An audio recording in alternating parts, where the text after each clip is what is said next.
వాక్యాన్ని చూద్దాం. 20 గ్రంథము 33వ అధ్యాయము 3వ వచనం చదువుకుందాం.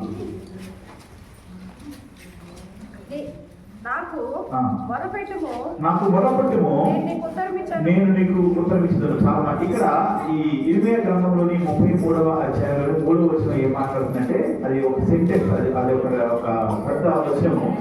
ఆ వచనంలోని 2 భాగాలు ఉన్నాయి. దాన్ని మనం ధ్యానం చేయాలని ఆశపడతా ఉన్నాను.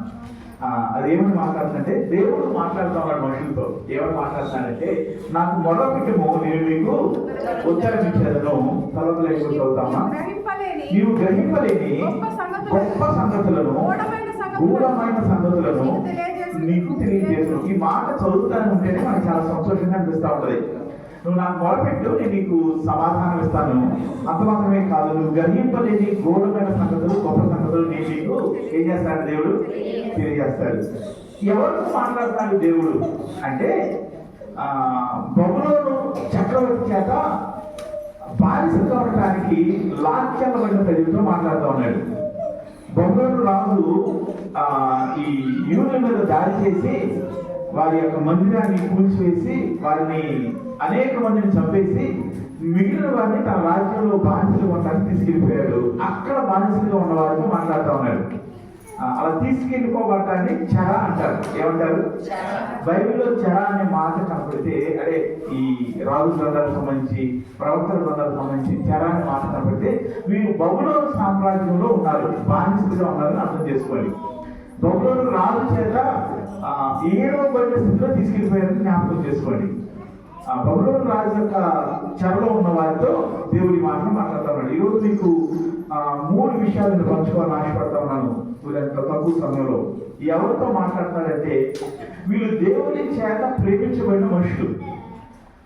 ఎవరితో మాట్లాడతారంటే దేవుని చేత ఎన్నుకోబడిన మనుషులు. ఎవరితో మాట్లాడతారంటే వీరు నా ప్రజలు, వీరు నా సొత్తు అని చెప్పబడిన ప్రజలతో మాట్లాడుతూ ఉన్నారు. కానీ వాళ్ళు ఉన్న స్థలం ఎక్కడో తెలుసా? దేవుడు ఏర్పాటు చేసిన స్థలంలో నుంచి వేరొక స్థలానికి తీసుకెళ్ళిపోబడిన ప్రజలు ఉన్నారు. వేరొక స్థలంలో బానిసలుగా ఉన్నారు, వేరొక స్థలంలో హింసలు పాలవుతా ఉన్నారు, వేరొక స్థలంలో అవమానపరచబడతా ఉన్నారు. అక్కడ ఉన్న వారితో మాట్లాడుతూ ఉన్నారు. అక్కడికి వెళ్ళడానికి కారణం ఏంటంటే మనకి 32వ అధ్యాయము 19వ 33వ వచనం,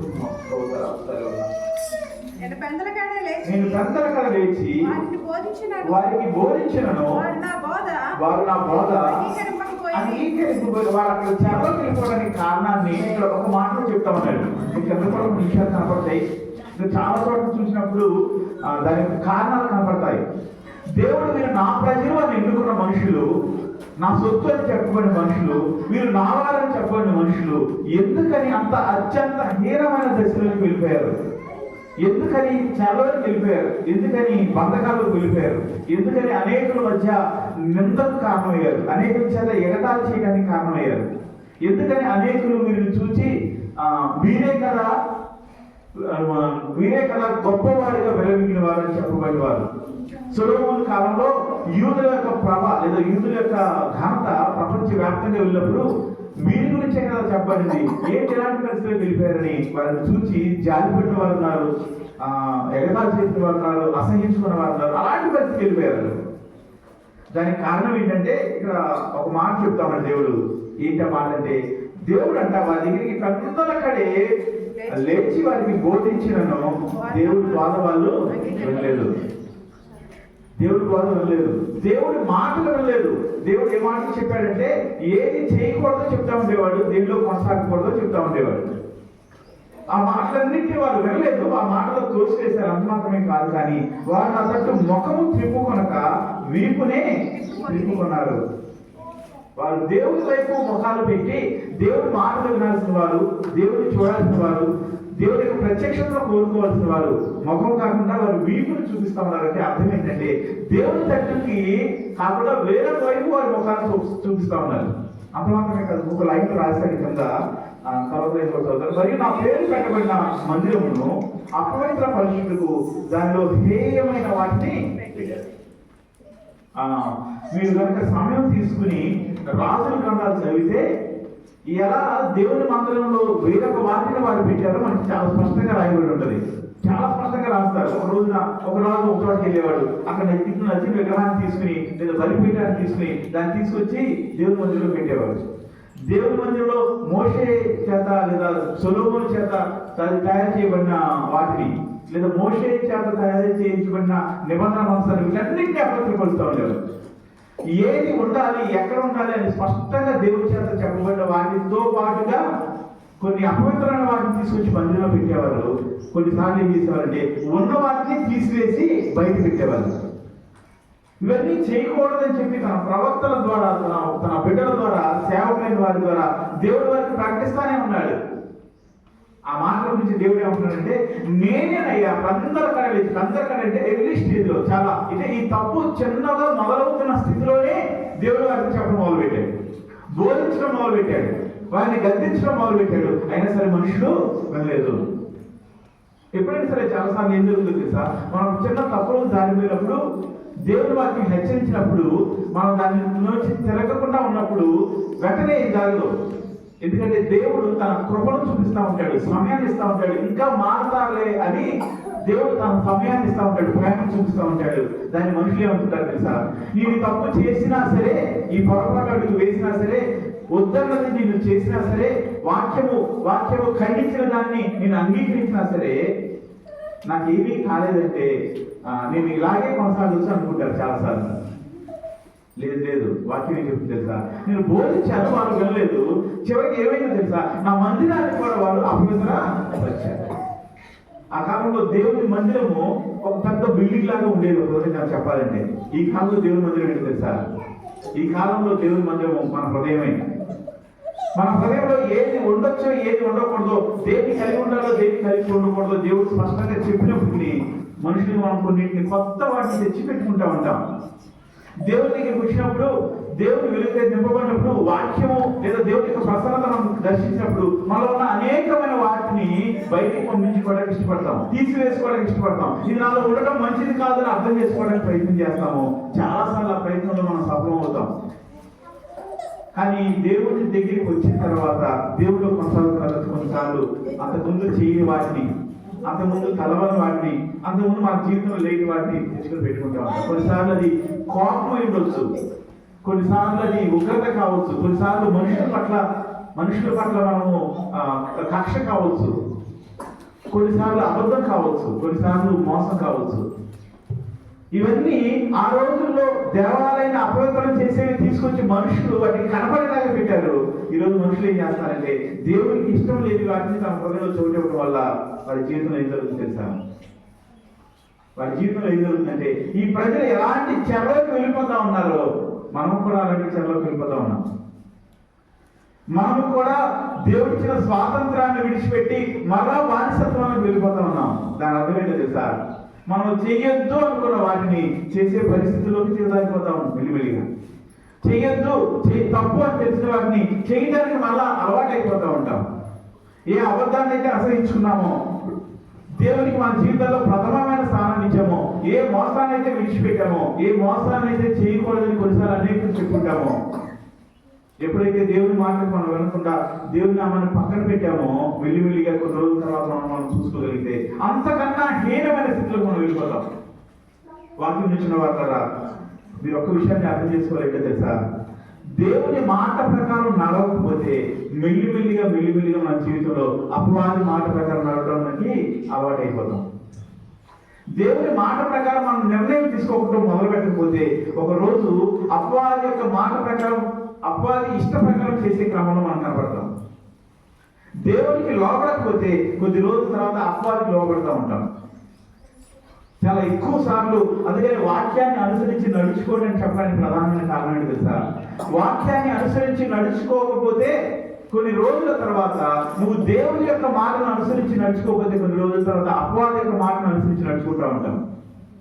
దేవుడు ఏది చేయొద్దన్నాడో అది చేస్తూ నువ్వు ఒకరోజు నువ్వు కనబడతావు. అదేంటి, ఎక్కడ ఉండాల్సిన నేను, దేవుడిని ప్రేమించే నేను ఎందుకని ఇలాంటి పరిస్థితిలో దిగజారిపోయినంటే అని నువ్వు ప్రశ్నించుకుంటే నీకు వచ్చే ఒక సమాధానం ఏంటి తెలుసా, నేను దేవుని యొక్క మాట ప్రకారం చేయలేదు. ఈ మనుషులు దేవుని చేత ఎన్నుకొనబడిన వారు, ఈ మనుషులు దేవుని చేత ఐగుప్తు దేశం నుంచి బానిసత్వం నుంచి తీసుకురాబడిన వారు, ఈ మనుషులు దేవుని చేత వీరు నా ప్రజలని అనేక మంది మనుషుల మధ్య నిలబెట్టబడిన మనుషులు. కానీ ఒక రోజు తర్వాత ఎక్కడున్నారు తెలుసా? రాజు చేత ఏడవబడి, మందిరము మొక్కలు చేయబడి, అపహాస్యము చేయబడుతూ అవమానంతో ఉన్నారు. అలాంటి పరిస్థితులు లేదారు. కారణం ఏంటి తెలుసా? దేవుడు ఏది వద్దంటే అది చేయడం మొదలుపెట్టారు. అది చేస్తూ దేవుని దగ్గరికి వచ్చి అయ్యా నేను విడిచిపెట్టలేదు అని చెప్పడం మొదలుపెట్టారు. గ్రంథాలు మనక మనము రాజు గ్రంథాలు చూస్తే వారు విగ్రహాల వైపు వెళ్ళిపోతూ ఉండేవాళ్ళు. అదే సమయంలో దేవుడి దగ్గరికి వచ్చి దేవుడిని కూడా స్తుతిస్తూ ఉండేవాళ్ళు. రెండు పనులు చేస్తూ ఉండేవాళ్ళు. వారు దేవుడి సన్నిధికి రావడం మానలేదు, దేవుడిని స్తుతించడం మానలేదు, యేసు యెహోవా దేవుడే మా దేవుడు అని చెప్పడం మానలేదు. అదే సమయంలో వేరొక దేవతలను పూజించడం మొదలుపెట్టారు. ఎందుకని పూజిస్తున్నారు తెలుసా? ఎందుకని పూజించడం మొదలుపెట్టారు తెలుసా? ఎందుకని ప్రేమించడం మొదలుపెట్టారంటే వారి పక్కన వాళ్ళు వీళ్ళని ప్రేరేపించడం మొదలుపెట్టారు. వారి పక్కన వాళ్ళు వీరి చేత పనులు చేయించడం మొదలుపెట్టారు.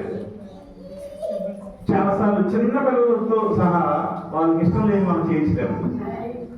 వాళ్ళకి ఇష్టం లేని మనం చేయించడం చాలా కష్టం కదా, తెలుసా మీకు? కానీ ఎందుకని మీరు సజీవుడైన దేవుడిని విడిచిపెట్టి వేరొక విగ్రహాల వైపు తిరిగారు? ఎందుకని సజీవుడైన దేవుడి యొక్క కార్యాలు చూసి కూడా వేరొక వాటి వైపు వెళ్ళారు? వేరొక వాటి వైపు వెళ్ళి మరలా దేవుడి దగ్గరికి వచ్చి నువ్వే నా దేవుడు అని ఎలా చెప్పగలుగుతారంటే అప్పుడు ఏం జరిగింది తెలుసా? వీరు క్రమక్రమంగా దేవుడికి ఇష్టం లేనివి చేస్తా ఉన్నప్పుడు ఈ మాటలు ఎందుకు చెప్తానంటే ఈ రోజు కూడా మనకు ఉపయోగపడతాయి. వీళ్ళు వాళ్ళ జీవితంలో దేవుడికి ఇష్టమైన లేని పనులు చేస్తా ఉన్నప్పుడు దేవుడి ఉగ్రత వారి మీదకి వచ్చేది, దేవుడికి కోపం వచ్చేది, దేవుడి దగ్గర నుంచి దీవెన రాకుండా మెల్లిమెల్లిగా శాపం రావడం మొదలుపెట్టేది. అంటే ఒక చిన్న ఉదాహరణ చెప్పాలంటే వాళ్ళ జీవితంలో ఏది చేయొద్దని దేవుడు చెప్పాడు, అది వ్యభిచారం కావచ్చు, అపవిత్రత కావచ్చు, అబద్ధాలు కావచ్చు, మనుషులను ప్రేమించుకోవడం కావచ్చు, ఏది చేయటం వారు మొదలు పెట్టారో అప్పుడు ఏం జరిగింది తెలుసా? ఉదాహరణ చెప్పాలంటే వాళ్ళకి వర్షాకాలం సరైన సమయానికి వర్షాలు పడేవి కాదు, వాళ్ళ పంటకు కావాల్సిన వర్షాలు పడేవి కాదు. వాళ్ళు ఏం చేసేవాళ్ళంటే అదేంటి మేము దేవుడి దగ్గరికి వస్తున్నాం కదా, దేవుడు నమ్ముకున్న వారిగానే ఉన్నాం కదా, అయినా సరే వర్షం పడలేదు ఏంటి అంటున్నారు. నేను ఉదాహరణ చెప్తాను. అంటే ఇలాంటి ప్యాటర్న్లో దొరుకుతామండి. ఇలాంటి పద్ధతిలో వారి యొక్క జీవితం కొనసాగుతూ ఉండేది. వారి జీవితంలో ఎప్పుడైతే దేవుడికి వ్యతిరేకమైనవి చేస్తా ఉన్నారో, చేయడం మొదలు పెడతా ఉన్నారో, దేవుడి దగ్గర నుంచి రావాల్సిన దీవెన ఆగిపోతా ఉండేది. అప్పుడు చుట్టుపక్కల వాళ్ళు ఏం చేసేవాళ్ళంటే మీరు మీ దేవుడికి ప్రార్థన చేస్తున్నారు, వెళ్తున్నారు, మీకు మేలు జరగట్లేదు కదా, మీరేం చేస్తారంటే మా దేవుడి దగ్గర రండి మీకు మేలు చేస్తారు అని వాళ్ళని ఒప్పించి తీసుకెళ్ళేవాళ్ళు. మీకు అర్థమవుతుందని చెప్పేది. నిజానికి ఎందుకని దేవుడి దగ్గర నుంచి దీవెన రాలేదు వాళ్ళకి? ఎందుకని రాలేదు? అంత సమాధానం చెప్పగలుగుతారా? ఎందుకని రాలేదంటే వారి జీవితాలు దేవునికి ఇష్టంగా ప్రవర్తించట్లేదు వాళ్ళు. అదే ప్రవక్తల దగ్గరికి వస్తే వాళ్ళు ఏం చెప్పేవారంటే ప్రవక్తలు వారికి దేవుని వాక్యాన్ని బోధించేవాళ్ళు. అమ్మ నీ జీవితంలో ఇలా ఉన్నావు, ఇలా చేస్తున్నారు కాబట్టి దీన్ని సరి చేసుకోండి, దేవుడితో మీ సంబంధం సరి చేసుకోండి, మీ జీవితంలో అన్నీ సరివుతాయి. మీ కాలంలో ఎందుకు ఇదే ఏమే మాట్లాడతారు కొన్ని 29వ అధ్యాయం ఉంటాయి. ఏం మాట్లాడతారంటే మీ కాలగతులు తప్పడానికి కారణం ఏంటి అంటే ఏ సమయంలో ఏది వర్షం కావాలో ఏది మంచు కావాలో జరగకపోవడానికి కారణం ఏంటంటే మీ పాపములు దానికి కారణం అవుతున్నాయని 20 లాంటి ప్రవక్తలు బోధించేవాళ్ళు.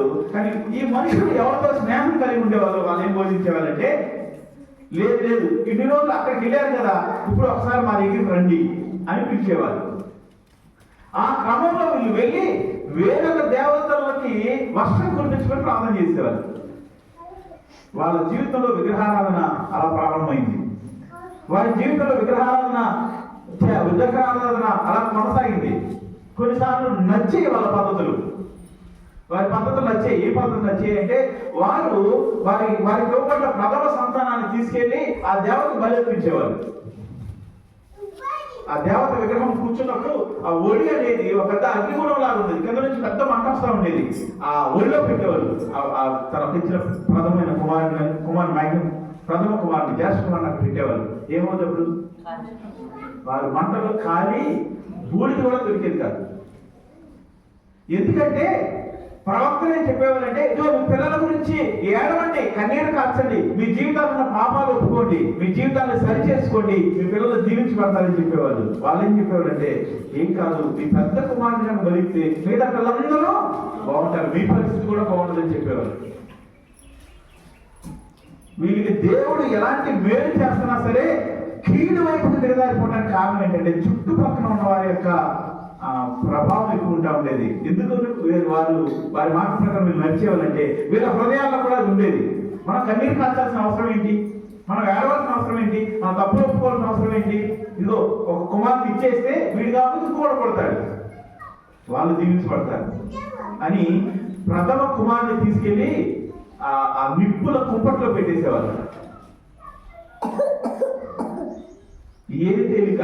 ప్రార్థన చేసుకుని కన్నీరు కాచి దేవాన్ని క్షమించు అంటే తేలిక, ప్రథమ కుమారుని బలిగా ఇవ్వడం తేలిక. రెండింటిలో ఏది తేలిక? మరి మీలో ఎంతమంది ప్రార్థన చేస్తున్నారు మీ బిడ్డల కొరకు కన్నీరు కాచి? మీరు ఎంతమంది ఉపవాసం ఉంటున్నారు మీ బిడ్డల కొరకు, మీ కుటుంబం కొరకు? చాలా ఎక్కువ సార్లు అప్పటి నుంచి ఇప్పుడు వరకు కూడా మోసము అనే పద్ధతిలోనే మనల్ని దారి తప్పించడం ప్రయత్నం చేస్తా ఉన్నారు. చాలా మంది దాదాపుగా ఆడవాళ్ళు చెప్పారు, మగవాళ్ళు చెప్పలేదు. కానీ ఇద్దరి యొక్క సమాధానము కొడుకుని చేసి బలిగా లేదా అగ్నిగుణంలో పడవేయటం కన్నా ప్రార్థన చేసి కన్నీరు కలిస్తే దేవుడు మేలు చేస్తాడని ఒప్పుకున్నారు. అదే కదా మీరు ఒప్పుకుంది? అదే సమయంలో మనకి సమస్య వచ్చినప్పుడు, ఇరుకు వచ్చినప్పుడు, ఇబ్బంది వచ్చినప్పుడు, లేదా మన బిడ్డల జీవితంలో కన్నీరు ఉన్నప్పుడు, మన బిడ్డల జీవితంలో అనారోగ్యం ఉన్నప్పుడు, మన బిడ్డల జీవితంలో బాధ ఉన్నప్పుడు, మన బిడ్డల జీవితంలో ఓవటం ఉన్నప్పుడు ఎంతమంది ప్రార్థన చేస్తున్నారు? ఎంతమంది కన్నీరు కాచి చదువుతూ ఉన్నారు? ఎంతమంది దేవుడి పాదాల దగ్గర కూర్చుని, దేవా నువ్వు తప్ప నాకు దిక్కులేదయ్యా, ఒకసారి ఇది జరగటానికి కారణము నా జీవితంలో నేను చేసిన తప్పుడు అడుగులేనేమో, బహుశా ఇది జరగడానికి కారణము నా జీవితం కావచ్చు, దేవా నన్ను క్షమించు అని ఎంతమంది ప్రార్థన చేయలేదు? ప్రార్థన చేస్తున్నావా? చాలా మంది బిడ్డల విషయంలో, వారి బిడ్డల విషయంలో మేము చాలాసార్లు కన్నీరు కాచి ప్రార్థన చేస్తూ ఉంటాం. కానీ వారి తల్లిదండ్రులైన వారు ఆ నొప్పి ఏమి తెలియని వారికి కనబడతా ఉన్నారు. అంటే అర్థమైంది తెలుసా? మనము కూడా ఆ రోజు వాళ్ళు ఏం చేశారో అలాంటి చేయడానికి సమీపంగా ఉన్నాము. అయ్యో నీ బిడ్డ జీవితం నాశనం అయిపోద్ది, అవమానపరచబడుతుంది, నీ బిడ్డ జీవితం ముక్కలైపోద్ది, అలాంటి పరిస్థితిలో ఉన్నప్పుడు దేవుడి దగ్గరికి వచ్చి కన్నీరు కాచి మొదలుపెట్టి దేవా నాకు సహాయం చేయవా అని అడగాల్సి మీరు దానికి సంబంధించిన ఒక చిన్న పని కూడా నీళ్ళు కనపడలేదని అర్థం ఏంటి? ప్రవక్త అయిన వాళ్ళు ఆ రోజు బోధించేవాళ్ళు, అయ్యా మన జీవితంలో దేవుడు తప్ప మేలు చేయని వాడు లేడు. మనం చిన్న చిన్న సుఖాల కోసము, చిన్న చిన్న తప్పుల కోసము దేవుడిని వదిలేయటం వల్ల కొన్ని రోజులకి ఇప్పుడు ఏదైతే మీరు అనిపిస్తారో అంతకన్నా 1000 రెట్లు ఎక్కువ అనుభవించాల్సి వస్తుంది అని ప్రకటించేవారు. ఈ రోజు దాదాపు మేము కూడా అదే వాక్యం చెప్తా ఉన్నాం. దేవుడి సన్నిధిలో కూర్చుని కన్నీరు కాచడం చాలా కష్టమైన విషయం.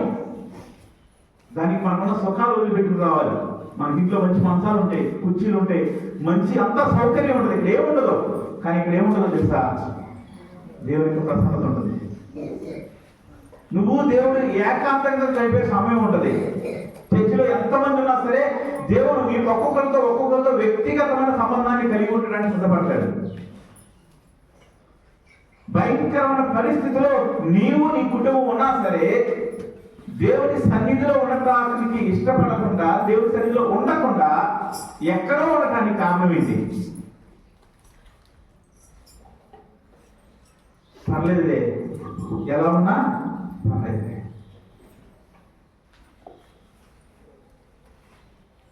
అపవాది మోసం చేస్తున్నప్పుడు మోసపడే సిద్ధపడుతున్న వాళ్ళరా?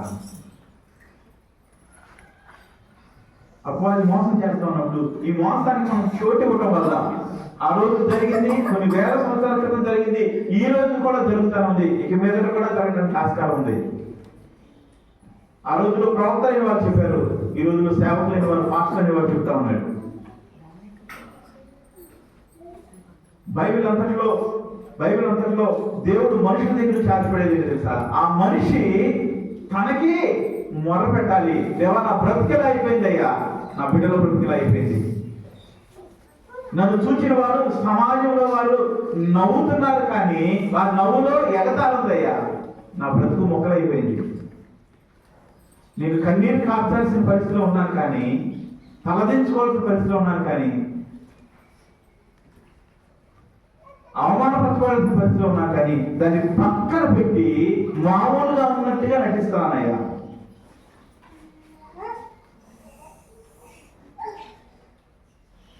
ఆ రోజుల్లో ఏం చేసేవాళ్ళు తెలుసా? మీ దేవుడి వల్ల ఉపయోగం ఉండలేదు కదా, రా మా దేవుడి దగ్గర రా అని తీసుకెళ్ళేవాళ్ళండి. లేదు మా దేవుడు శక్తివంతుడు, మా వల్లే జరగట్లేదు అని అనకుండా వీళ్ళు కూడా వెళ్ళి మా దేవుడు శక్తివంతుడు, మేము కేవలం మా వల్ల మనలో ఉన్న లోపాల వల్ల, మా తప్పటడుగుల వల్ల, చిన్న చిన్న విషయాల్లో మేము ఓడిపోవడం వల్ల ఈ నిందను మేము మోస్తున్నాం, ఈ అవమానాన్ని మేము మోస్తున్నాం. కన్నీరు కాచే పరిస్థితులు మేము దేదారిపోయామని చెప్పకుండా వాళ్ళు ఏం చేసేవాళ్ళు తెలుసా? వెళ్ళి వాటి దగ్గర లోపడటానికి, మోకరించడానికి, రకరకాల అసహ్యమైన పనులు చేయడానికి సిద్ధపడతా ఉంటాం. మీరు అనుకోవచ్చు, లేదండి మేము అలా ఎటువంటి పరిస్థితులు కట్టలేదు, అప్పుడు ఎలా చేసి ఉంటారు, మేము అనలేదు. ఈ రోజులో ఏం జరుగుతుంది తెలుసా? ఈ రోజులో ఏం జరుగుతుందంటే కొంతమంది నాకు పరిచయం అవుతారు, ఫోన్ చేసినప్పుడు వాళ్ళు ఏదో కష్టాలు చెప్పుకుంటారు. ఈ రోజుల్లో మనుషులు ఏమి ఆశపడతారంటే, నేను మా పాస్టర్ గారికి లేదా ఒక సేవకుడికి కష్టాలు చెప్పుకుంటే ఆయన నా పక్షంగా ప్రార్థన చేస్తాడు, దాని నుంచి బయటకు వచ్చేయచ్చు, బయటికి రావాలని ఆశపడతా ఉన్నారు. మంచిదే, సేవకులైన వారి ప్రార్థన ఆలకించి దేవుడు మనుషుల పక్షంగా కార్యాలు చేస్తాడు, కాదనలేదు. కానీ అది మొట్టమొదటి అడుగు మాత్రమే. రెండో అడుగు దగ్గర నుంచి దేవుడు ఏమాశపడతాడంటే, ఎవరి కోసమైతే ప్రార్థన చేశామో ఆ వ్యక్తి దేవుడి దగ్గరికి వచ్చి తన జీవితాన్ని ఆ దేవుడితో సరి చేసుకోవాలని ఆశపడతాడు.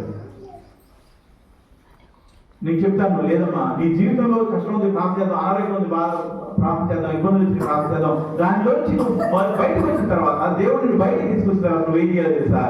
నువ్వు దేవుని సన్నిధిలోకి వచ్చి ప్రార్థన చేసుకోవాలి. అవునా కదా?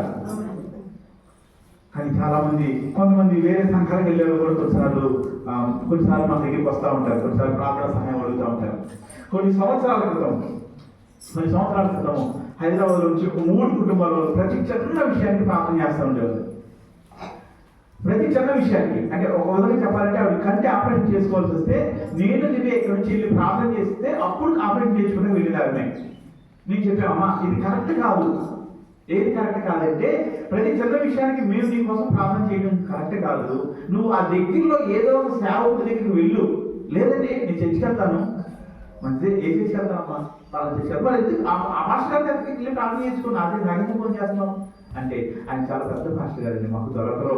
నేను అంటున్నాను, చిన్న మాస్టర్ ఉంటారమ్మా ఎవరో ఒకరు, దేవుడిని అంగీకరించిన వాళ్ళు, దేవుడి వాక్యాన్ని చెప్పేవాళ్ళు ఎవరో ఉంటారు, వాళ్ళ దగ్గరికి వెళ్ళండి, వాళ్ళ దగ్గరికి వెళ్ళాలంట. ఇప్పటికి చాలా మంది ఫోన్ చేసి లేదా కలిసి, అయ్యా మా పాస్టర్ గారు ఇలా కాదయ్యా, మీరు ప్రార్థన చేసే దేవుడు నేను ప్రార్థన చేసి స్వస్థపడతారు, ఇలా జరగవు, అందుకనే మీ దగ్గరికి ప్రార్థన సహాయం కోసం వస్తున్నాము అంటూ ఉంటారు. నేను అంటాను, అయితే నీ హృదయం ఆ సంఘంలో సరిగ్గా లేదేమో, లేకపోతే నిజంగానే మీ పాస్టర్ గారి కనుక సరైన సేవలు కాకపోతే ఒక మంచి సంఘాన్ని కూడా నాకు గెలుపు చెప్తాను. నేను చెప్పేది మంచిగా కాదు, ఏం చెప్తే ఇది వస్తుంది అనుకుంటాను. ఒక షాప్ లో ఏదైనా మంచి కొంటాకి వెళ్ళినప్పుడు అక్కడ మంచి సామాన్ దొరకకపోతే అదే షాప్ లో కొంటారా? ఒక్క క్షణం కూడా ఆలోచించడం అక్కడికి వెళ్ళిపోతాం, ఎక్కడ బాగుందో అనుకుని అక్కడికి వెళ్ళిపోతాం. ఒక చోట నువ్వు వెళ్తున్నప్పుడు ఆ స్థలంలో నీకు మేలు జరగట్లేదు అని అనిపించినప్పుడు అక్కడికి ఎందుకు కొనసాగుతున్నావు? నిజానికి అది షాప్ విషయం. ఇది ఇంకో రకంగా చూస్తే, ఒక సంఘానికి వెళ్ళినప్పుడు నువ్వు యథార్థంగా ఉంటే దేవుడికి ఖచ్చితంగా దీవిస్తాడు, దేవుడు ఖచ్చితంగా నీ పక్షంగా కార్యాలు చేస్తాడు. కానీ ఈ రోజుల్లో చాలాసార్లు ఏమవుతుంది తెలుసా? అసలు మన సంఘస్థులు కూడా వేరే సంఘాలకు వెళ్ళిపోయి మా కోసం ప్రార్థన చేయండి అని అడిగే పరిస్థితుల్లో మనం దిగజారిపోతా ఉన్నాం. చాలా మంది మన దగ్గరికి వస్తుంటే మనలో ఏం చేస్తున్నారు, మళ్ళీ వేరే సంఘానికి వెళ్ళిపోయి అక్కడ ప్రార్థన చేసుకుని అక్కడ ఉండి ఏదో చేస్తా ఉన్నారు. దానివల్ల ఏం జరుగుతుంది తెలుసా? ఏ సంఘం అయితే, ఏ సంఘానికి నువ్వు చెందినవారో ఆ సంఘము పనికి రాదని చెప్తా ఉన్నావు. వెళ్ళాక ఆ సంఘం వల్ల నాకు ఉపయోగం లేదని చెప్తా ఉన్నావు. నేను నా దగ్గర గురించి మాట్లాడేవాళ్ళు నేను అంటానమ్మా, రెండు విషయాలు జరిగి ఉండొచ్చు. ఒకటి, నీ హృదయం సరైనది కాదు కాబట్టి నువ్వు మంచి సంఘంలో ఉన్నా నీకు ఉపయోగం ఉంటుందా ఒకటి. లేదు, రెండోది ఏం జరుగుతుందో తెలుసా? అది సంఘముగా చెప్పబడుతూ దేవుని కార్యాలు ఆ సంఘంలో జరగట్లేదంటే నువ్వు ఆ స్థలంలో ఉండటము మంచిది కాదు. రెండింటిలో ఏదో ఒకటి డిసైడ్ చేసుకో. ఒకటి, నువ్వు పరిశీలన చేసుకో, దేవునిలో పోరాడు, ఉళ్ళేవు, ఆ సంఘంలో కూర్చో, ప్రార్థన చేసుకో. ప్రార్థన చేయమన్నావు కదా, మేము చేస్తాము, కానీ ఇది చివరి పరిష్కారం కాదు, జస్ట్ రిలీఫే. నువ్వు ప్రార్థన చేస్తావు, నీ జీవితం సెట్ అవుతుంది, ఏదో ప్రాబ్లం ఉంది దాని నుంచి బయటకు వస్తావు. నువ్వు నెక్స్ట్ స్టెప్ ఏం చేయాలంటే నీ సంఘంలో కూర్చొని ప్రార్థన చేసుకో. లేదయ్యా, అలాంటి పరిస్థితి నా సంఘంలో లేదు, నాకు ఇక్కడ వాక్యం దొరకలేదు, మేలు దొరకలేదు అంటే మంచి సంఘానికి వెళ్ళిపో. ఒకవేళ దగ్గరైతే మా సంఘానికి రాని చాలా తక్కువ సార్లు అడుగుతాయి. వాళ్ళు చెప్పేటప్పుడు నేను బాధపడతాను, అయ్యో ఇలాంటి పరిస్థితులు ఉన్నాయి ఆ సంఘాలు. వాక్యం ఇచ్చిన వాళ్ళారా, ఆ రోజు పెద్దలక్కడ వారికి దేవుడు బోధించాడు. ఈరోజు పెద్దలక్కడ సమస్య ప్రారంభం కాకుండా చాలా సార్లు మీ జీవితాల్లో కొన్ని విషయాలు చెప్పినప్పుడు దాన్ని సరి చేసుకున్నప్పుడు కొన్ని రోజుల తర్వాత భయంకరమైన కష్టాల్లోకి వెళ్ళిపోయిన కుటుంబాల పరిస్థితి నాకు తెలుసు. అలా జరగాలి అని మేము అనుకోవట్లేదు, కానీ అలా జరుగుద్ది అని వాక్యం చెప్తే వాళ్ళు ప్రకటిస్తా ఉన్నాం. ఈరోజు ఒకసారి పరిశీలన చేసుకుందామా? అనేక మంది మన సంఘానికి వచ్చి మనం మేలుకొంటా ఉన్నారు. అనేక మంది రక్షణ పొందిన వారు, లేదా అన్ని జనాంగానికి చెందిన వారు, రకరకాల విగ్రహాలలో ఉన్నవారు, భయంకరమైన చేతబడి శక్తి చేత పీల్చబడుతున్నారు. మన దగ్గరికి వచ్చి మేలుకొంటా ఉన్నప్పుడు పెడతా ఉంటే నువ్వు వేరొక సంఘాన్ని ఆశ్రయిస్తున్నావు అంటే దాని అర్థం ఏంటి? దాని అర్థము నీ సంఘము పనికిరాందని నీ మాటల ద్వారా చెప్తాను.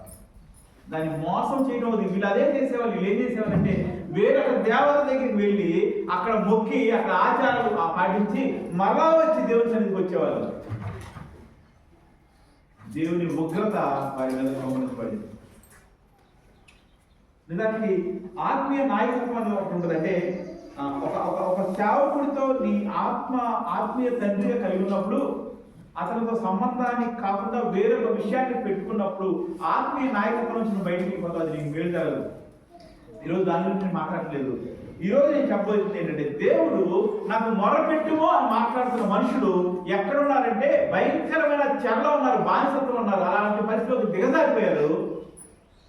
వారున్న పరిస్థితిలో నుంచి అత్యంత అసహ్యకరమైన పరిస్థితులు దిగజారిపోయారు. వారి క్రియలు బట్టి దిగజారిపోయారు. అయినా సరే వారికి దేవుడు మరలా పిలిచి ఒక మాట చెప్పాల్సి వస్తుంది. ఏంటంటే, అక్కడ ఉన్నావు కదా, నాకు మొరపెట్టు. ఎందుకు చెప్తా ఉన్నాడు మొరపెట్టమని? ఎందుకు చెప్తున్నాడు మొరపెట్టమని దేవుడు వాళ్ళతో? అమ్మా అలా ఉన్నారు. Very good. ఇంకా ఎందుకు చెప్తా ఉన్నాడు మొరపెట్టమని? సహాయం చేయండి. Very good. ఇంకా చాలా ముఖ్యమైన విషయం ఏంటి తెలుసా? మనందరం చూడని విషయం, అనుకోని విషయం, ఊహించిన విషయం ఏంటి తెలుసా? అలాంటి పరిస్థితుల్లోకి దిగజారిపోయి బానిసలుగా ఉండి అవమానపరచబడుతూ అయ్యో మా పితరులు ఇలా జీవించారు కదా అనుకుంటున్న వారు కూడా దేవుడి వైపు చూసి మొరపెట్టట్లేదు. ఒకవేళ మొరపెడితే, ఒకవేళ కన్నీరు కాస్తే, ఒకవేళ దేవా నాకు సహాయం చేయని అడుగుంటే దేవుడి మాట చెప్పుండేవాడు కాదు. ఈరోజు ఇప్పటి వరకు ఒక్క విషయాన్ని పంచుకున్నాను నేను. ఆ విషయం ఏంటంటే, మనుషుడు దేవుడి ప్రేమను, దేవుడి దీవెనను, దేవుడి కాపుదలను కేవలం తమ పాపముల చేత దూరపరుచుకుని మా దేవుడి యొక్క ప్రేమను, దేవుడి యొక్క కృపను, దేవుడి యొక్క ఉన్నతమైన స్థితిని తమ పాపముల చేత తోసివేసుకుని ఆశ్చర్యకరుడు, అద్భుతకరుడు, స్వస్థపరచగలిగిన వాడు, సమృద్ధినివ్వగలిగిన దేవుడిని వదిలివేసి వట్టి విగ్రహాల వైపు వెళ్ళిపోయి తమ చుట్టూ ఉన్నవారు చెప్పిన దొంగ సాక్ష్యాలు బట్టి, అవమానాన్ని బట్టి, ఇది అపవాదిక తంత్రములు ఎరక వేరే వృత్తిలో దగ్గరికి వెళ్ళి మోసంచి ఆ పద్ధతిలో వెళ్ళినప్పుడు దాని శిక్షణ పొందుకుంటా ఉన్నారు. దేవుడి యొక్క వాక్యాన్ని బోధించే సేవకులను మోసం చేసే పరిస్థితికి వెళ్ళిపోయారు వాళ్ళు. చివరికి అక్కడికి దేవుని కూడా మోసం చేయడానికి వేరొక చేట విగ్రహాలను చేసి మరలా వచ్చి దేవుడి సన్నిధిలో కూర్చుని అయ్యా నువ్వే మాకు దిక్కని నోటితో మాట్లాడతారు. అందుకని వారు హీనమని తీసుకెళ్ళిపోయారు. వారితో దేవుడు మాట్లాడుతున్నాడు. మొదటి చెప్పింది అది. రెండో మాట ఏం చెప్తామంటే, వారితో దేవుడు ఏం చెప్తున్నాడంటే మొర్ర పెట్టుమో అని చెప్తా ఉన్నాడు. ఎందుకు చెప్తున్నాడంటే వాళ్ళు మొరపెట్టట్లేదు. ఏంటి, అలాంటి పరిస్థితిలో ఉన్న వాళ్ళు కూడా మొరపెట్టట్లేదా? అలాంటి పరిస్థితుల్లో కూడా ప్రార్థన చేయట్లేదా? అలాంటి పరిస్థితిలో ఉన్న వాళ్ళు కూడా దేవుని సన్నిధిలోకి కన్నీరు నాటట్లేదా? అలాంటి పరిస్థితిలో ఉన్న వాళ్ళు కూడా దేవునికి సహాయం చేయలేవి అని చేతులు ఎత్తట్లేదా అని మనకు ఆశ్చర్యం కలుగుతుంది. నీకు అర్థమవుతుందని చెప్పేది. దేవుడు మనందరికీ దేవుడు మంచి ఇల్లు ఇచ్చాడు, మంచి కుటుంబాలు ఇచ్చాడు, చెట్టాకి ఇచ్చాడు, కట్టాకి ఇచ్చాడు. ఇలాంటి పరిస్థితుల్లో వాళ్ళు దిగదారిపోయాం అనుకోండి, ఇలాంటి పరిస్థితుల నుంచి కొంచెం తత్తరిల్లిపోయాం అనుకోండి, అట్లా తత్తరిల్లిపోయి తొట్టిల్లి కన్నీరు కాలుస్తా ఉన్నాం, ఏడుస్తున్నాం, కనిపించిన కల్లా కష్టాలు చెప్పుకుంటాం, కానీ దేవుడు ప్రార్థన చేయట్లేదు అనుకోండి. జరుగుతారా చేయకుండా ఉంటాం. సరిగ్గా ఎవరు చెప్పలేదంటే నా జీవితంలో అలా జరిగింది అనే పరిస్థితిలో ఉన్నారేమో. ఒక్కసారి కళ్ళు తెరిచి నీ కుటుంబాన్ని చూడు, నిన్ను చూడు. నీ జీవితంలో లేదా నీ కుటుంబంలో అయ్యో ఇది ఉంది కదా, దీన్ని దేవుడు తీసేయాలి కదా అనుకున్న పరిస్థితి ఒకటనే ఉన్నాను చూడు. ఉందా? నీ కుటుంబంలో చూసినప్పుడు ఆలోచించండి. ఇప్పుడు ఒక క్షణం టైం తీసుకుని నీ కుటుంబం గురించి, నీ గురించి ఆలోచించినప్పుడు, అయ్యా ఈ కష్టం నా జీవితంలో తొలగిపోతే, లేదా ఈ సమస్య నా జీవితంలో తొలగిపోతే, లేదా ఈ లోటు నా జీవితంలో తొలగిపోతే బాగుండు అనుకున్నది ఏమైనా ఉందా? ఒకటి ఉందా? అవునా? మాట అర్థమవుతాయా? నాకు జాతర అనిపిస్తుంది, స్టేజ్ నుంచి కనుక మాట్లాడితే బాగుండదేమో అనిపిస్తుంది. ఇప్పుడు దగ్గర ఉందా? ఒకటేనా? ఒకటి నాలుగు చేయాలండి దయచేసి, ఏమనుకుంటా. లేకపోతే ఒకసారి 2 నాలుగు చేయాలండి, 3 నాలుగు చేయాలండి, 4 నాలుగు. అయినా సరే నువ్వు మొర్ర పెట్టకుండా ఉన్నావు. వాళ్ళు మొర్ర పెట్టలేదు. వాళ్ళున్న ఊరిని లేదా వాళ్ళున్న దేశాల నుంచి ఈడ్చుకు వెళ్ళి వేరే దేశంలో బాధ్యతగా ఉంచబడ్డారు. వాళ్ళ దేశం లేదు, వాళ్ళ ఊరు, వాళ్ళ ఇల్లు లేదు, వాళ్ళు ఉండటానికి లేదు, తినటానికి లేదు, ఎవరైనా దయచేసి తింటాను. అక్కడ ఉన్న వాళ్ళకు కూడా ఒకరోజు దేవుడు ఇరవై వచ్చి అంటున్నాడు, మొరపెట్టాయా, మొరపెట్టమని చెప్పు వాళ్ళకి. మీరు అన్నారు కదా ఇప్పుడు 1 ఉంది, 2 ఉంది, 3 ఉంది, కొంతమంది ఎక్కువనే అన్నారు. నిజమే, దాని గురించి ఏం చేస్తున్నాను? గుడ్డు మీద చేసి చెప్పమంటారు కదా. ఎందుకు చేయమంటారు తెలుసా? గుడ్డు మీద చేసి చెప్పాను ఎందుకంటే తెలుసా? గుడ్డు మీద చేసుకుంటే ఏమవుతుంది తెలుసుకున్నారు? గుడ్డు మీద చేసుకున్నారు, ముందు లెక్క ఉండదు, రైట్ ఉండదా? చాలా బాగుంటుంది. ఎక్కడికి వెళ్ళాను ఎవరితో మాట్లాడుతున్నప్పుడు ఇదే విషయానికి సంగా చదువుకున్న పిల్లలు 10th డిగ్రీ దాకున్నారు. గుండె ఎడసి పక్కన ఉంటుంది, గుండె పక్కన ఉంటాయంటే చాలాసేపు వాళ్ళు డిస్కస్ చేసుకున్నారు. తర్వాత ఫోన్ బయట తీశారు. దానికి కొంతమందికి ఎడచేతి పక్కన గుర్తుంది, కొంతమంది గుండె పక్కన గుర్తుంది. మీకు ఎక్కడ ఉంది? తెచ్చారా? గుండె మీద చేసుకున్నప్పుడు లోపల నుంచి గుండె కొట్టుకోవడం మనకు సెన్స్ అవుతుంది, మనకు అర్థం అవుతుంది. గుండె మీద చేసి చెప్పడం అంటే అర్థం ఏంటంటే ఆ గుండె కొట్టుకుంటానంతసేపు నేను చెప్పేది నిజం అని చెప్పడం. గుండె కొట్టుకోవడం ఆగిపోయినప్పుడు మనం ఏం చేయలేదు, తెచ్చుకోదాం కదా. గుండె మీద చేసి చెప్పడం అంటే ఆ గుండె చప్పుడు లేదా గుండె యొక్క వైబ్రేషన్ మనకు తెలుస్తూ ఉంటుంది చేతికి. అది ఉన్నంతకాలం చెప్పేది నిజం అని చెప్పడం. గుండె మీద చేసి చెప్పండి. 4, 5, 6, 3, 4 కష్టాలు ఉన్న వాళ్ళ కొంతమంది కష్టాలు కనిపెట్టలేని పరిస్థితిలో, ఒప్పుకోని పరిస్థితిలో కొంతమంది ఉంటారు. మీరు ఒప్పుకున్నారు కాబట్టి సెకండ్ పార్ట్ చెప్తా ఉన్నా. మరి దానికోసం నువ్వు ఏం చేస్తున్నావు? మనం పెట్టాలి అంటారు కరెక్టే. నువ్వేం చేస్తున్నావు? చాలా మంది ఆడపిల్లలు చూస్తున్నారు. ఆడపిల్లలు నేను రకరకాల మా ఇంట్లో ఉన్నా కొన్ని వినపడతా ఉంటాయి. ఆమె ఇంటికి వెళ్ళాలి అనుకుంటే, అంటే కొంతమంది మీరు అందరూ అలా లేదేమో, నేను చెప్పేది చూసుకుని అమ్మాయిలా చేయొచ్చు అనుకోవద్దు.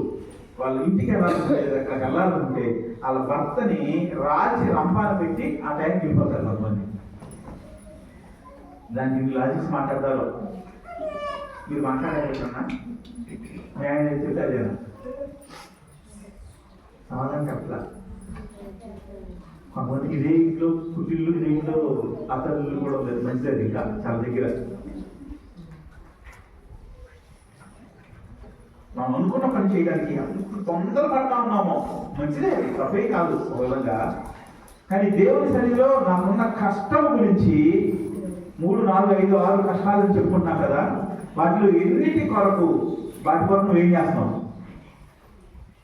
అవునయ్యా నా జీవితంలో అవునయ్యా నా జీవితంలో కన్నీరు ఉంది, అయ్యా నా జీవితంలో నా కుటుంబంలో ఈ కష్టంలో చేరాల్సిన పరిస్థితి ఉంది.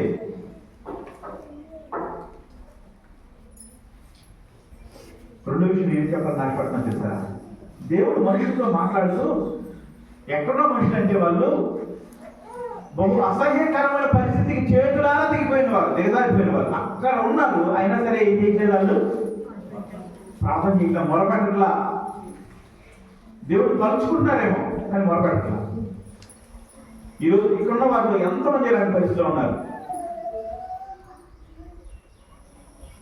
దేవుడి పాదాలు పట్టుకుని ప్రార్థన చేసే ఎవరైనా ఉందా? చదువు ఒకసారి ఏది లేదు. వాక్యం మీకు తెలుసా? కొన్నిసార్లు ఆయనకి ఇష్టం లేకపోయినా మనం అడిగి తీస్తాడంట. అది నాకు చాలా ఆశ్చర్యం అనిపించింది. చాలా అర్థంగా ఉన్నారు, కానీ ఇష్టం లేకుండా ఎందుకు ఇస్తాడు దేవుడు? సౌలు లేదా రాజులకు రావడం దేవుడికి ఇష్టం లేదు. రాజు వద్దయ్యా, నేను మీకన్నా ముందు వెళ్ళి నేను యుద్ధం చేస్తాను, నేను మీ రాజు అని చెప్తాడు. లేదు మా రాజుని కావాలంటే అది ఇష్టం లేకపోయినా సరే రాజు ఒక మంచి మనసు కలిగిన వాడిని, ఎద్దరిని అందగాన్ని ఇస్తాడు రాజు. ఇష్టం లేని వాడిని అడగొద్దు, దేవుడికి ఇష్టం లేని వాడిని అడగొద్దు. కానీ అలాంటిది మన శ్రమలో ఉన్నప్పుడు ఎందుకని మొరపెట్టలేకపోతాం? నీ హృదయం ఎందుకని లాగట్లేదు? దేవుడు భయో నేను ప్రార్థన చేయాలి, ఈ కష్టం నుంచి నన్ను విడిచిపెట్టగలిగిన వాడు నా దేవుడే అని నీకు ఎందుకు అనిపించట్లేదు? దేవుడు అంటా ఉన్నాడు, నాకు నువ్వు మొరపెట్టని వారి వరకు మాట్లాడుతున్నాడు. తర్వాత చదివినట్లయితే దేవుడు మనకి జవాబిస్తాడు. ఇక్కడ మొరపెట్టడం అనే మాట ఏదైతే ఉందో, ఈ మొరపెట్టడం అనే మాటకి 4 అర్థాలు ఉన్నాయి. ఒకటి, ఎలుగెత్తి కేక వేయటం, పెద్దగా పిలవటం. హెబ్రీ భాషలో ఉన్న పదం కారాన్ని పదవాలి, దాని యొక్క అర్థం పెద్దగా పిలవటం. అనేక సార్లు నేను బండి మీద ఒక్కరి వెళ్ళినప్పుడు చాలా పెద్దగా ప్రార్థన చేస్తూ ఉంటాను, పెద్దగా అలిసి ప్రార్థన చేస్తూ ఉంటాను. ఎప్పుడు అరుస్తాం మనం? పిలవడానికి అరవడానికి చాలా తెలుసా మీకు? పిలుపు వేరే, అరవటం. ఇప్పుడు మోషే నుంచి అందాలు అనుకోండి,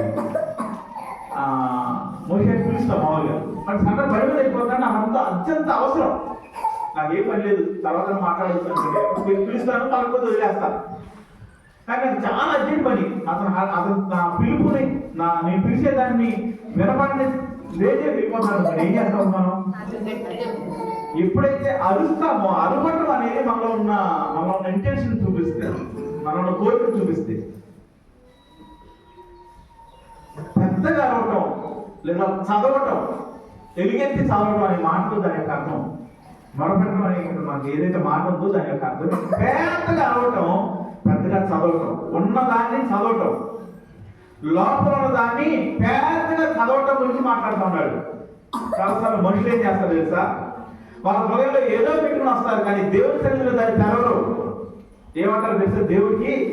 దేవుడికి హైడ్ అండ్ సీక్, అంటే దేవుడితో ఏమంటారు, అయ్యా నేను ఎలాంటి పరిస్థితిలో ఉన్నానో నీకు తెలుసు కదా, మనం చేసేది ప్రార్థన ఉన్నా, నాకు ఏం చేస్తే మంచిదో నీకు తెలుసు కదా, నీ చిత్తం ప్రకారమే జరుగుతుంది కదా, నేను ఈరోజు ఈ స్థితిలో ఉన్నా అంటే నీ చిత్తం అయితేనే కదా. అయ్యో దేవుడు ఇది కాదు నీ దగ్గర తినాలనుకున్నది. దేవుడు ఏమి రానుకుంటున్నాడంటే నీ హృదయంలో ఉన్నదాన్ని ఎలుగెత్తి చెప్పాలనుకున్నాడు. అయ్యా ఈ స్థితిలో నేను ఉండలేకపోతున్నానయ్యా, ఈ స్థితిలో నా కుమారుడిని నేను చూడలేకపోతున్నానయ్యా, ఈ స్థితిలో నా కుమార్తె నేను చూడలేకపోతున్నానయ్యా, ఇలాంటి పరిస్థితిలో నేను ఉండలేకపోతున్నానయ్యా అని అరవమంటా ఉన్నాడు. ఆయన ప్రత్యుత్తరం ఇస్తాడు, ఉత్తరం ఇస్తాడు, జవాబు ఇస్తాడు, పలుకుతాడు. ఆయన ఎలుగెత్తి దేవయ్య ఉండలేకపోతానంటే నువ్వు చేసిన దాన్ని బట్టి నువ్వు ఉన్నావయ్యా, నేను బయటికి తీసుకొస్తా అంటాడు. పలికే దేవుడు మన దేవుడు. హల్లెలూయా. మన దేవుడు పలుకుతాడు, రెస్పాండ్ అని మాట్లాడాడు. అట్లా కొన్నిసార్లు మనుషులు చెప్పినప్పుడు వాళ్ళ దగ్గర నుంచి సమాధానం రాదు మనకి, అంటే వాళ్ళు ఎట్టున్నారో లేదో మనకు తెలియదు. కానీ మన దేవుడు ఎలాంటి దేవుడు తెలుసా? ఈ అనుభవం రాకపోతే ఈ అనుభవం రా. మన దేవుడు జవాబిచ్చే దేవుడు. నువ్వు ప్రార్థన చేస్తే కన్నీరు కాలిస్తే ఆయన పాదాలు పట్టుకుంటే ఆయన జవాబు ఇస్తాడు. ఆ స్థితిలో నువ్వు రాకపోతే ఈరోజు నువ్వు స్థితిలో కలగాలని నేను మనస్ఫూర్తిగా కోరుకుంటా ఉన్నా. ఆయన పలికే దేవుడు. ఆయనకు మాట ఏమంటున్నాడు సార్, ఈ విషయాన్ని చెప్పి నేను ముగిస్తాను. ఆయన ఏమంటున్నాడంటే, నీవు గ్రహింపలేని గొప్ప సంగతులను, ఘోరమైన సంగతులను నీకు తెలియదు. ఏంటి గొప్ప సంగతులు, ఏంటి ఘోరమైన సంగతులు?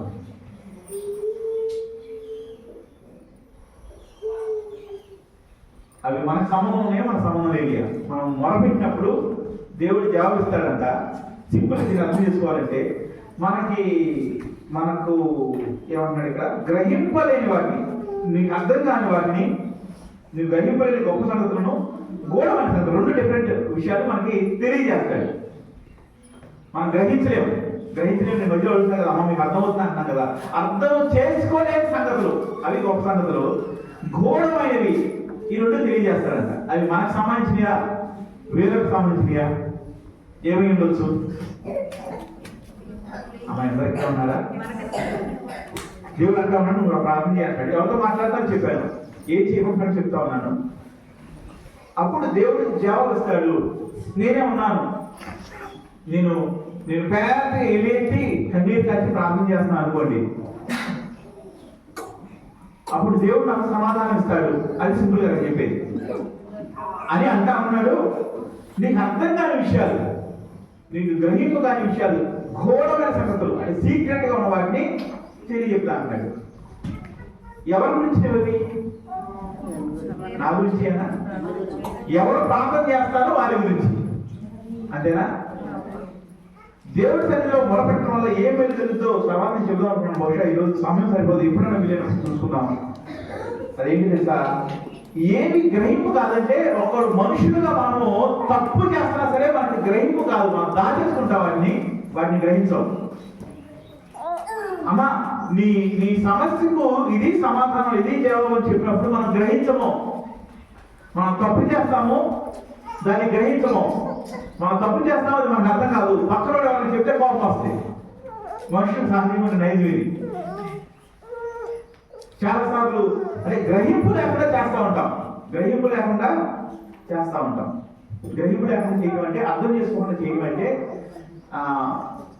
చాలా మంది మనుషులు కొన్నిసార్లు మేము రకరకాల స్థలాలకు వెళ్తా ఉంటాం కదా, వెళ్తా ఉంటారు కేవలం మాకు వెళ్తా ఉన్నప్పుడు వాళ్ళ కాళ్ళు ఎవరికి తగిలింది అనుకోండి, కనీసం ఆగి సారీ కూడా చెప్పడం కొంతమంది వెళ్ళిపోతూ ఉంటారు. మీకు తెలుసా మాట ఎవరన్నా చూసారా? పని అసలు కనీసం అంటే బట్టి వెళ్తా ఉంటుంది, కట్టమని లైట్ తగులుద్ది, ఏదో కూడా తగులుద్ది, లేకపోతే ఏదో జరుగుద్ది, కనీసం ఆగి లేకపోతే సారీ అనే మాట మాట్లాడకుండా వెళ్ళిపోతారు కొంతమంది.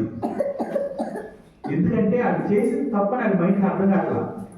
గ్రహింపు లేదు మనుషులు. ఏమంటారు వాళ్ళు? మనం అడుగుడు అంటాం కదా, మూర్ఖుడు అంటాం, అది చాలా మొండోడు అంటాం. అలాగే మనం చేస్తాము. ఒకవేళ నాది అరే బాబు నువ్వు చేసి తప్పు అంటే చెప్పామనుకోండి, 99 మందికి 199 మంది కోపం వస్తాయి.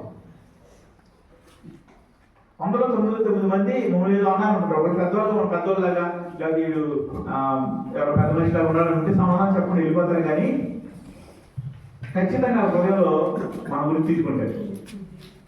ఇది రోడ్డులో జరిగే సంగతి. మీకు చర్చిలో జరిగే సంగతి చెప్పనా? చర్చిలో జరిగే సంగతి ఏంటంటే, కొంతమంది కొన్ని పనులు చేస్తారు. దేవుడు తెలుసు, వాక్యం తెలుసు, అన్నీ తెలుసు, అయినా సరే కొన్ని పనులు చేస్తారు, కొన్ని స్టెప్స్ తీసుకుంటారు. వాళ్ళు పిలిచి అమ్మ నువ్వు ఇది చేసింది తప్పు కదా అనేటప్పటికి అలాగేముంది, చాలా తక్కువ మందికి నిజమే నేను చేసింది తప్పే, దాన్ని సరి చేసుకునే అవకాశం ఇచ్చారు. వందనాలు చెప్పేవాళ్ళు చాలా తక్కువ మంది ఉంటారు.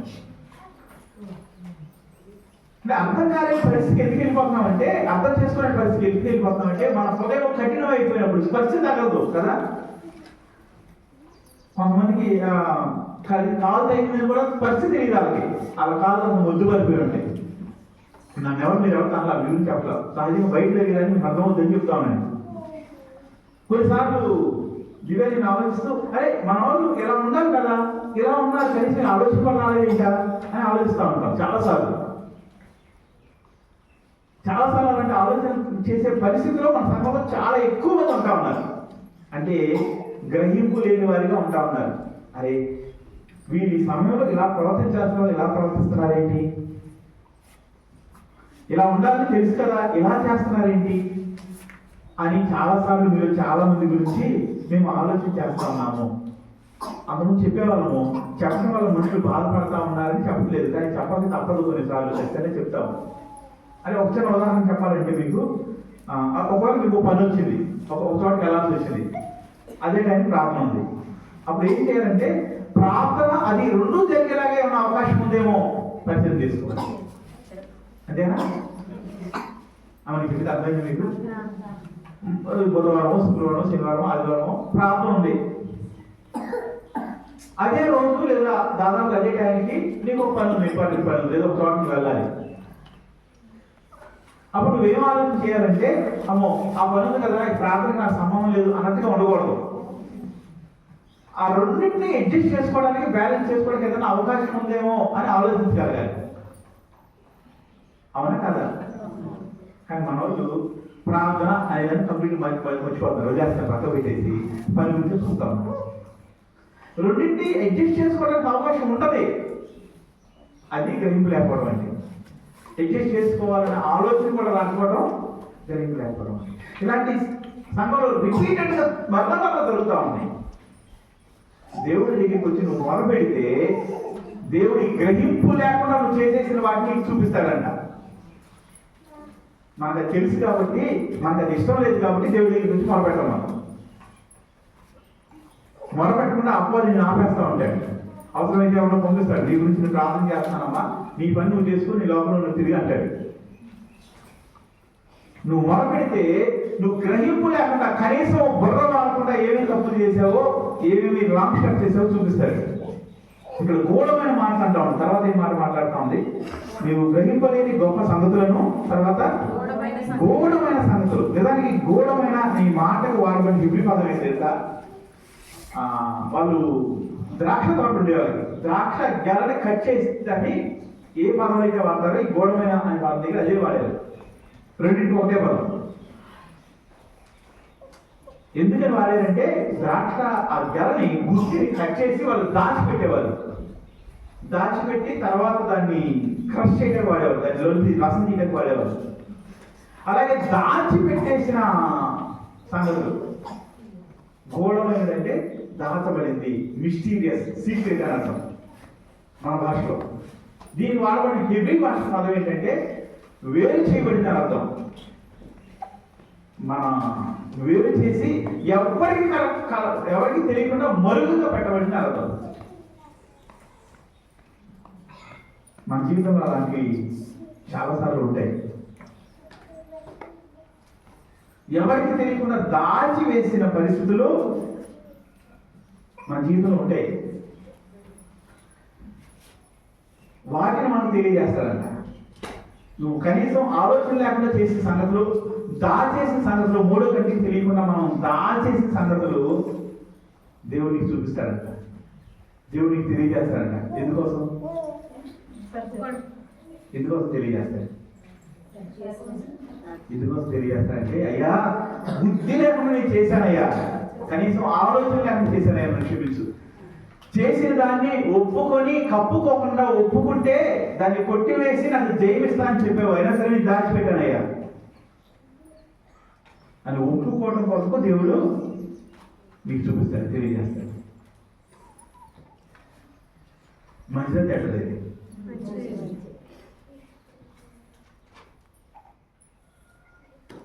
మాకు తెలిసిన ఒక కుటుంబంలో ఒక పెద్ద సమస్య ఉంది. చెప్పామా, ప్రార్థన చేసుకోండి, ప్రార్థన చేసుకోండి. నువ్వు చెప్తున్నావు కాబట్టి ప్రార్థన చేస్తా, కానీ ఒక పని మాత్రం దేవుడు చెప్పినా చేయమంటారు. అని ప్రార్థన చేస్తే దేవుడు ఏం చెప్తాడో తెలుసు వాళ్ళకి. పరిస్థితులు ఉన్నారు, ప్రార్థన చేస్తే దేవుడు ఏం చేయమంటాడో తెలుసు వాళ్ళకి. దేవుడు మాట్లాడతాడని కూడా తెలుసు. ఆ ఏదైతే పని చేయమంటాడో దేవుడు దానికి ఇష్టం లేదు కాబట్టి వాళ్ళు ఉన్న పరిస్థితుల్లోనే ఉండడానికి ఇష్టపడతా ఉన్నారు. ఈ రోజుల్లో మన పరిస్థితి కూడా అలాగే ఉంది, మన సంఘం పరిస్థితి కూడా అలాగే ఉంది. కొన్నిసార్లు అనిపిస్తున్నాను, దేవుని సన్నిధిలో మొరపెట్టు, ఎంత మీరు చెప్పారు కదా 3, 4, 5 కొద్ది కష్టాలు ఉన్నాయి, చాలా ఉన్నాయి అంటే ఒకటే ఉంటాయా? బహుశా వీళ్ళు కొంతమంది ఏదో చూడలేని పరిస్థితిలో కూడా ఉన్నారేమో. నోరు తెచ్చి మొరపెట్టు, దానికి మూలమైన కారణాన్ని గ్రహింపునట్టు చేసి దాన్ని నువ్వెవరికి తెలియకుండా దాచిపెట్టినది దేవుడు నీకు చూపిస్తాడు. దాన్ని ఒప్పుకున్నప్పుడు ఏం జరుగుతుందో తెలుసా? ఒప్పుకున్న దాన్ని ఏం చేస్తే జరుగుతుందో తెలుసా? 5వ వచనంలో మాట్లాడుతున్నాడు, వారు నాకు విరోధంగా చేసిన పాప దోషము నిరోధంగా వారిని పవిత్రపరుస్తాడు. దేవుడు మనల్ని పవిత్రపరుస్తాడు. పవిత్రపరచడానికి ఎంతమందికి ఇష్టం ఉంది ఇక్కడ? పవిత్రపరచడానికి ఇష్టమైతే నోరు తెచ్చి ఒక నిమిషం ప్రార్థన చేద్దాం.